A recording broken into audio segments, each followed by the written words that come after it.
Hello everyone, स्वागत है आप सभी का टीचिंग गोल्स के इस लर्निंग प्लेटफॉर्म पर। उम्मीद करती हूँ आप सभी लोग बहुत अच्छे होंगे।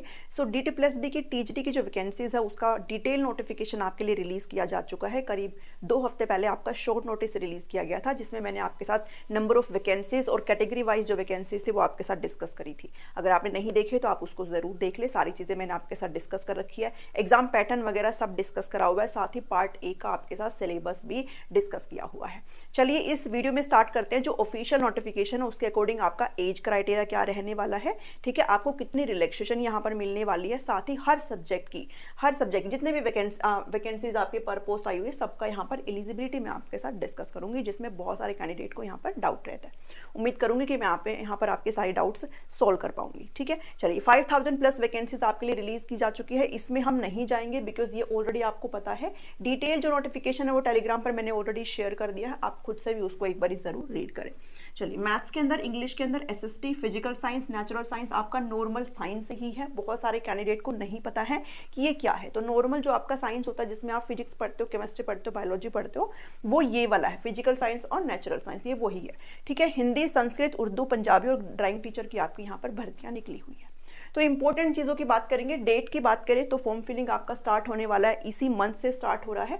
8 फरवरी से 8 मार्च आप अपना फॉर्म फिलिंग यहाँ पर स्टार्ट करेंगे। और जो क्रूशियल डेट यहाँ पर रखी गई है सारी चीजों को कैलकुलेट करने की, वो भी आपकी यही रखी गई है 8/3/2024, यानी कि आपका लास्ट डेट जो है एग्जाम का वो। जैसे कि एज की बात करें तो आपका जो 30 ईयर्स वाला चला हुआ था वो अब यहाँ पर नहीं है।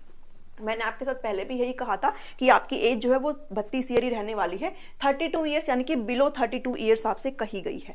साथ ही जितने भी फीमेल कैंडिडेट है वो यहाँ पर बिल्कुल भी परेशान ना हो। फीमेल कैंडिडेट की जो एज है वो 40 ईयर्स है। ठीक है, तो जितने भी फीमेल कैंडिडेट, आप चाहे किसी भी जो है कैटेगरी से आते हो, आपके लिए यहाँ पर पूरी तरीके से 40 साल रखी गई है। जो मेल कैंडिडेट है उनको यहाँ पर थोड़ा सा परेशान होने की जरूरत है, बिकॉज बहुत सारे कैंडिडेट हो सकता है ओवर एज हो गए हो, लेकिन आपको बिलो 32 ईयर्स आप होने चाहिए। और एज का जो कैलकुलेशन है वो कब तक रखेंगे, वो आप 8/3/2024 तक ही कैलकुलेट करेंगे, उसके बाद नहीं जाएंगे। ठीक है, तो एज यहाँ पर आपकी कंप्लीट हो चुकी है। अब बात करते हैं एलिजिबिलिटी, जो कि मेजर हम डिस्कस करने वाले हैं। अगर बेसिक की बात करूं, बेसिक जो आपका कहा गया है, तो आपसे कहा गया बेसिक सभी सब्जेक्ट्स में कि आपका ग्रेजुएशन होना चाहिए। आपकी डिग्री जो है वो मांगी गई है, भले ही आपने ऑनर्स से कर रखा हो, भले ही आपने जनरल या फिर आपका कोई भी पास कोर्स हो, तो उसमें आपका 45% एग्रीगेट होना चाहिए है, ये बात कही गई है। ठीक है, 50% का नहीं है, 55 का नहीं है, सिर्फ और सिर्फ 45% आपका कहा गया है, जो कि सबके होंगे ही। लेकिन इसमें भी आपको एक छूट दी गई है। इसमें आपको क्या छूट दी गई है? देखिए, जब मैं एलिजिबिलिटी की बात करती हूँ DT+B के अंदर, तो ये एक ऐसा फ्लेक्सिबल एग्जाम है जो टफ तो होता ही है, बट यहाँ पर फॉर्म फिलिंग आपकी बहुत ज़्यादा इसलिए होती है क्योंकि इसमें कोई भी रेस्ट्रिक्शंस नहीं होता है। जब मैं KVS को देखूँ, जब मैं NVS को देखूँ, तो वहाँ पर आपके सब्जेक्ट कॉम्बिनेशन देखे जाते हैं। इस एग्जाम में आपका कोई भी सब्जेक्ट कॉम्बिनेशन नहीं है, तो आप लोगों को किसी भी प्रकार की कोई भी टेंशन नहीं लेनी है। आपने इलेक्टिव पढ़ा है तो भी आप यहाँ पर एलिजिबल है, आपका अगर मेन सब्जेक्ट है तो भी आप एलिजिबल हो जाते हो। कहने की बात यह है कि यहाँ पर सब एलिजिबल हो जाते हैं, कोई भी ऐसा कैंडिडेट यहाँ नहीं होगा ऐसा जो एलिजिबल नहीं होता हो। तो पहली चीज तो मैं आपको ये क्लियर कर दूं। फिर भी यहाँ पर आपके डाउट्स होते हैं कि मैंने ये कर रखा है, मैंने वो कर रखा है, मैं एलिजिबल हूँ कि नहीं हूँ, तो वह सारी चीजें मैं इस वीडियो में कवर कर लूंगी। ठीक है, तो ग्रेजुएशन ऑनर्स पास 45% मार्क्स मांगा गया है, लेकिन आपको छूट दी गई, आपको रिलैक्सेशन इसमें भी दिया गया है। कि इसमें भी कब छूट दी गई है? जब आपने उसी सेम सब्जेक्ट में PG कर रखा हो, यानी कि पोस्ट ग्रेजुएशन। अगर मैं यहाँ पर मैथ में अप्लाई कर रही हूँ तो मैथ में अगर आपने पोस्ट ग्रेजुएशन कर रखा है तो आपको यहाँ पर 45% की भी रिलैक्सेशन दी गई है। ठीक है, साथ ही अगर आप SC ST कैटेगरी से आते हो तब आपको छूट है। अगर आप फिजिकल हैंडीकैप्ड, अगर विकलांगता की श्रेणी में आते हैं तो आपको यहाँ पर छूट दी गई है। इतना यहाँ से क्लियर हुआ। उसके साथ साथ आपको बीएड मस्ट, अब बहुत सारे कहेंगे मैं तो अपीयरिंग हूँ, नहीं, आपका कंप्लीट होगा। बीएड आपने कर ली हो, साथ ही आपका सीटेट पेपर 2 यहाँ पर क्लियर हो इन योर रेस्पेक्टिव सब्जेक्ट। अगर आप मैथ से भर रहे हो तो आपका मैथ साइंस वाला क्लियर हो, संस्कृत से तो आपका संस्कृत वाला क्लियर हो, इंग्लिश से तो आपका, वो सारी चीजें आप यहाँ पर चेक कर लेंगे। ठीक है, तो सीटेट पेपर 2 आपका यहाँ पर क्लियर होना चाहिए। ये बात एक मतलब बेसिक सी चीज़ है एलिजिबिलिटी की। अब सब्जेक्ट वाइज आप यहाँ पर एक बार देख लो कि क्या चीज़ें आपको कही गई है।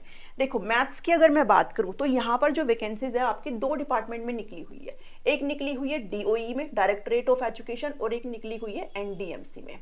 ठीक है। तो एनडीएमसी में वैकेंसी है, दोनों डिपार्टमेंट है, ज्यादा इसमें फर्क नहीं है। डीओई में आपकी वैकेंसीज जो है वो ज्यादा है और एनडीएमसी में आपकी वैकेंसीज जो है वो बहुत कम है, मतलब दो तीन ऐसे करके है, ज्यादा वैकेंसीज आपकी डीओई में है।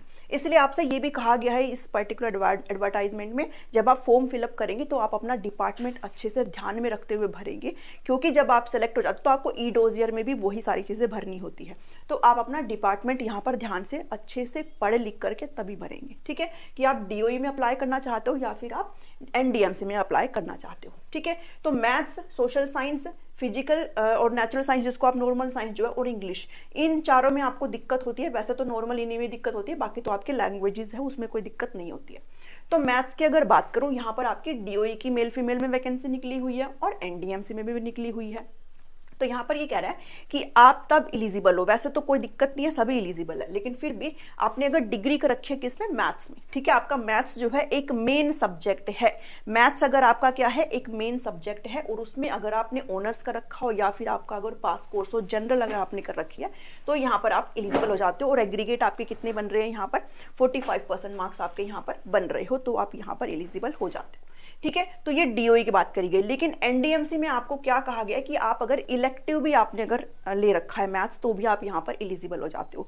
इलेक्टिव को समझो पहले। तो इलेक्टिव आपका ऐसे होता है, जैसे मान लो अगर मैं कोई भी अगर मैंने, मान लो अगर मैं बीए कर रही हूँ, ठीक है, बीए अगर मैंने हिस्ट्री से लिया हुआ है, या फिर बीए अगर मैं इंग्लिश कर रही हूँ, बीए अगर मैं इंग्लिश से कर रही हूँ, तो मान लो अगर मेरा इंटरेस्ट हिस्ट्री में है, ज्योग्राफी में है, किसी अदर सब्जेक्ट में है, तो मैं उस सब्जेक्ट को एज ए इलेक्टिव ले लेती हूँ, एडिशनल ले लेती हूँ, उसकी बात करी जा रही है, ठीक है। तो अगर आपने मैथ्स एज ए इलेक्टिव लिया है और अगर आपने वो 2 साल के लिए पढ़ा हुआ है, तो आप यहाँ पर एलिजिबल हो जाते हो, ठीक है। इतनी चीजें समझ में आई। वो एनडीएमसी में यहाँ पर इलेक्टिव सब्जेक्ट का जिक्र है, अदरवाइज तो आपका जो मैथ है वो मेन सब्जेक्ट यहाँ पर होना चाहिए। इतनी चीजें समझ में आई।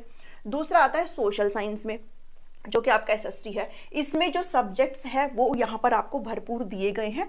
History, political science, economics, business studies, sociology, geography और साइकोलॉजी, इवन यहाँ पर आपको एडिशनल है, ठीक है। यहाँ पर इन सभी सब्जेक्ट्स में आपने कोई भी एक सब्जेक्ट अगर एज ए मेन सब्जेक्ट पढ़ रखा है, तो आप यहाँ पर एलिजिबल है। इसीलिए मैं कह रही हूँ कि यहाँ पर बहुत ही फ्लेक्सिबल होता है, कोई कॉम्बिनेशन आपका यहाँ पर देखने को नहीं मिलता, ठीक है। हिस्ट्री अगर आपने पढ़ी है तो आप एलिजिबल हो, पॉलिटिकल साइंस अगर आपने अपनी ग्रेजुएशन पढ़ रखा तो आप एलिजिबल हो। कोई भी अगर एक सब्जेक्ट आपने पढ़ रखा है, आपको ये भी नहीं बताया गया कि कितने साल के लिए पढ़ रखा है, ठीक है। वैसे हम मानते हैं कि आपने अगर 2 साल के लिए पढ़ रखा है तो आप एलिजिबल हो, बट यहाँ पर कुछ नहीं लिखा हो वैसे, बस ये कहा गया है कि आपने एज ए मेन सब्जेक्ट इनमें से कोई भी पढ़ा हो तो आप यहाँ पर एलिजिबल हो जाते हो, ठीक है। तो और उसमें भी आपके कितने 45, ये तो नॉर्मल सी बात है जो हम यहाँ पर पढ़ के आए हैं। इसके अलावा आपसे एनडीएमसी में कहा गया कि आपने इलेक्टिव भी अगर चूज करा हुआ है, ठीक है। मान लो अगर मैंने इंग्लिश अगर मैं बीए कर रही हूँ और इंग्लिश के साथ साथ मैंने अगर एडिशनल ले रखा है, मान लो कुछ भी, ज्योग्राफी मैंने ले लिया, ठीक है, ज्योग्राफी मैंने क्या इलेक्टिव फॉर्म में ले लिया, और इसको अगर मैंने 2 साल के लिए पढ़ा है ज्योग्राफी को, तो भी मैं इस पोस्ट के लिए यहाँ पर एलिजिबल हो जाती हूँ, ठीक है। इतना चीजें समझ में आए, बेसिक सी चीजें हैं। फिर बढ़ चलते हैं साइंस की तरफ। यहाँ पर भी आपके सब्जेक्ट कॉम्बिनेशन बहुत सारे हैं, ठीक है। अगर मैं केवीएस की एनवीएस की बात करूँ तो बहुत सारे कैंडिडेट यहाँ से बाहर हो जाते हैं, एसएसटी में भी और साइंस में भी। सिर्फ और सिर्फ वो कैंडिडेट इसमें आ जाते हैं जो साइंस वाले होते हैं, मतलब जो जिन्होंने बायोलॉजी पढ़ रखी हो। लेकिन यहाँ पर ऐसा कुछ भी नहीं है। फिजिक्स है तो आप भर सकते हो, केमिस्ट्री पढ़ा है आपने तो आप भर सकते हो, बायोलॉजी, बॉटनी, जूलॉजी, जो कुछ आपने पढ़ा है एज ए मेन सब्जेक्ट 45% आपके एग्रीगेट है, तो आप इस फॉर्म के लिए पूरी तरीके से एलिजिबल हो जाते हैं। ऐसी ही चीज आपकी इलेक्टिव के साथ करेगी, जो कि एनडीएमसी में इस चीज का जिक्र है, ठीक है। इंग्लिश में भी आपका लैंग्वेज है, सेम है, इंग्लिश हो, हिंदी हो, संस्कृत हो, उर्दू हो, पंजाबी हो, ये सारे आपके लैंग्वेज कोर्स है, ठीक है। इन सभी में ही आपका क्या मांगा गया, अगर आपने ऑनर्स कर रखा है, अगर आपने पास कोर्स कर रखा है, तो आप यहाँ पर एलिजिबल हो। बस आपका मेन सब्जेक्ट वो होना चाहिए जिसमें आप अप्लाई कर रहे हो, ठीक है। ये चीजें आपको समझ में आए।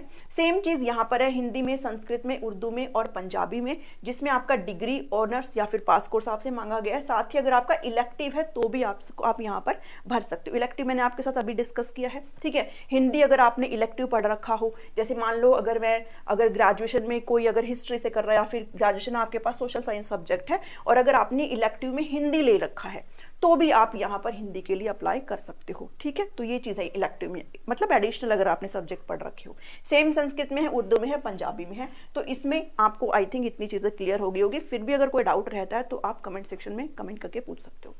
इसके बाद लास्ट आ जाता है ड्राइंग टीचर। ड्राइंग टीचर में आपने पेंटिंग और ड्राइंग फाइन आर्ट्स अगर आपने ये कर रखा है तो आप यहाँ पर भर सकते हो। इसकी जो कंप्लीट जानकारी है वो आप अपनी माँ से अच्छे तरीके से चेक कर सकते हो। टेलीग्राम पे मैं ऑलरेडी ये सारी चीज़ें शेयर कर चुकी हूँ। ठीक है, ये चीज़ें हैं। एक जो नई चीज़ और यहाँ पर ऐड करके मुझे बतानी है कि यहाँ पर जो है नोट में मैंने डाला है कि हम पहले क्या करते थे कि आपका जो पार्ट ए है और पार्ट बी है 100 नंबर का होता था। पार्ट ए भी आपका 100 मार्क्स का और पार्ट बी भी आपका 100 मार्क्स का होता था। लेकिन पार्ट ए में भी आपको 40% नंबर लाना अनिवार्य होते थे और पार्ट बी में भी 40% मार्क्स लाना अनिवार्य होते थे। यहाँ पर इन्होंने नोट डाल के आपको ब्लैक लेटर में अच्छे से बताया गया है, डार्क लेटर में, कि पार्ट ए में अब मिनिमम क्वालिफाई आपका नेसेसरी नहीं है। ठीक है, पार्ट ए में आपका मिनिमम क्वालिफाई नेसेसरी नहीं है, पार्ट बी में आपका मिनिमम क्वालिफाई नेसेसरी है। कहने का मतलब यह है कि पार्ट ए में आपके कितने भी मार्क्स हो वो आप मैटर नहीं करते, आपका पार्ट बी इवैल्यूएट किया जाएगा, बट पार्ट बी में आपको मिनिमम लाना पड़ेगा। पार्ट बी में मिनिमम कैसे लाना पड़ेगा? अगर आप उससे जनरल से हो, जनरल से या फिर EWS से आते हो तो आपको 40% मिनिमम लाना होगा। ठीक है, अगर आप ओबीसी सिर्फ दिल्ली का काउंट किया जाएगा, अगर आप आउट ऑफ दिल्ली ओबीसी के हो तो आप जनरल में काउंट किए जाओगे, यहाँ पर 35%। इसके अलावा SC ST अगर PH कैटेगरी है तो उनके लिए 30% यहाँ पर मिनिमम है। ठीक है, अब मिनिमम का मतलब ये नहीं कि आपका सिलेक्शन हो जाएगा, सिलेक्शन दोनों से ही मिला करके होगा। ठीक है, part A plus part B, इसलिए आपको ज़्यादा से ज़्यादा पार्ट ए में स्कोर करना है और ज़्यादा से ज़्यादा आपको पार्ट बी में स्कोर करना है। ये तो चक्कर ही नहीं है। ठीक है, जिसने अगर यही क्लियर नहीं किया वो तो आएगा ही नहीं मेरिट में, तो ये तो चक्कर ही नहीं है, इसको भूल ही जाओ। पार्ट ए में मैक्सिमम टू मैक्सिमम लाना है और पार्ट बी में मैक्सिमम टू मैक्सिमम लाना, तब आ जा करके आपका नाम यहाँ पर लिस्ट में आएगा। ठीक है, तो ये चीज़ें ऐसा आप सारी यहाँ पर 200 नंबर का पेपर है, 120 मिनट आपको यहाँ पर दिए जाएंगे। और बात करें एग्जाम की, तो अगर इलेक्शन का कुछ भी अगर बीच में नहीं चक्कर हुआ तो आप ध्यान में ये मान के चलो आपका फॉर्म फिलिंग 8 फरवरी से स्टार्ट हो जाएगा, तो आप बस 3 महीने यहाँ पर मान करके चलिए, आपका जो एग्जाम है वो 3 महीने बाद हो जाएगा। ठीक है, तो इस वीडियो में इतना ही है। उम्मीद करती हूँ कि आपको सारी चीज़ें समझ में आ गई होगी। अगर पसंद आए तो उसको जरूर लाइक करिए, शेयर करिए सभी के साथ और चैनल को सब्सक्राइब जरूर कर लीजिए अगर नहीं किया है तो। मिलती हूँ नेक्स्ट वीडियो में। Thank you, thanks for watching.